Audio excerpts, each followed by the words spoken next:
Hello नमस्कार दोस्तों। जिस भी बुजुर्ग की बुढ़ापा पेंशन नहीं आई थी या फिर कोई अन्य पेंशन किसी को नहीं मिली थी, जैसे विधवा, अविवाहित, विधुर, दिव्यांग, तो उनकी जो पेंशनें हैं वो जारी की गई हैं। तो चलिए दोस्तों वीडियो शुरू करते हैं और आपको पेंशन के बारे में देते हैं संपूर्ण जानकारी। दोस्तों आप देख रहे हैं प्यारे विद पीसी यूट्यूब चैनल और मैं आपका साथी आपका दोस्त प्रीतम प्यारे।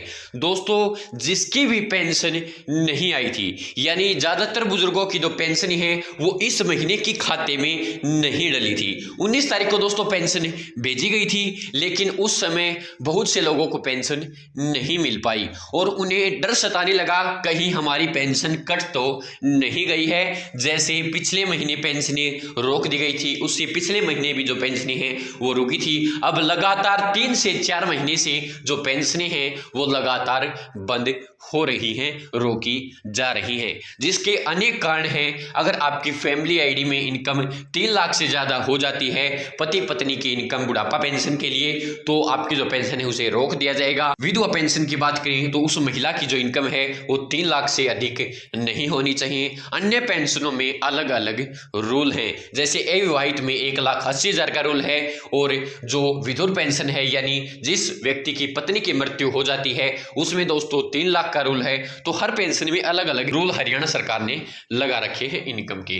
इसके अलावा जिसकी जन्मतिथि फैमिली आईडी में गलत है यानी 60 साल नहीं है, उन बुजुर्गों की भी पेंशन रोकी गई है। किसी की पेंशन आधार कार्ड फैमिली आईडी से सही जुड़ा हुआ नहीं है, इसके कारण भी रोकी गई है। तो दोस्तों इस महीने जो पेंशन नहीं आई थी उनमें से ज्यादातर जो पेंशन है वो खाते में डाल दी गई है। कारण क्या है दोस्तों? कारण ये है दोस्तों, उनकी जो पेंशन है वो सरकार ने रोकी नहीं थी। कई बार जो पेंशन है वो लेट हो जाती हैं, आधी जो पेंशन है वो आज आ गई और आधी जो पेंशन है वो लगभग 1 हफ्ते बाद या 3-4 दिन के बाद खाते में कई बार डल जाती है। ऐसा पहली बार नहीं हुआ है, पहले भी बहुत बार ऐसा हो चुका है। यानी आधी जो बुढ़ापा पेंशन है वो आज आ गई और आधी बुढ़ापा पेंशन अगले 3-4 दिन के बाद खाते में डली। ऐसा कई बार हो चुका है, तो आपको पैनिक होने की जरूरत नहीं है। बुजुर्ग इसलिए डर गए क्योंकि बहुत सी जो पेंशन है वो रोकी पहले जा चुकी हैं, इसलिए उन्हें डर सताने लगा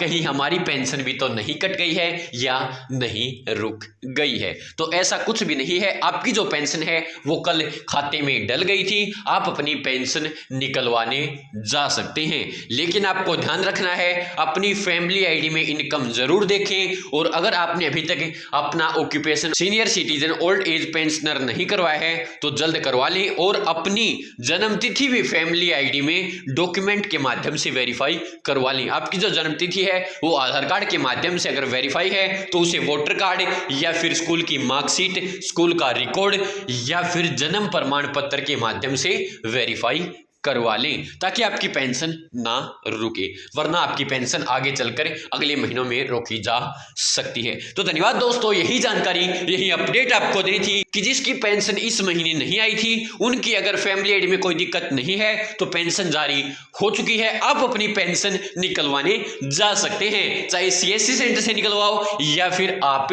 बैंक में जाकर अपनी पेंशन लेकर आओ। तो धन्यवाद दोस्तों, जय हिंद, जय भारत, जय हरियाणा, जय जवान, जय किसान। धन्यवाद मेरे प्यारे दोस्तों।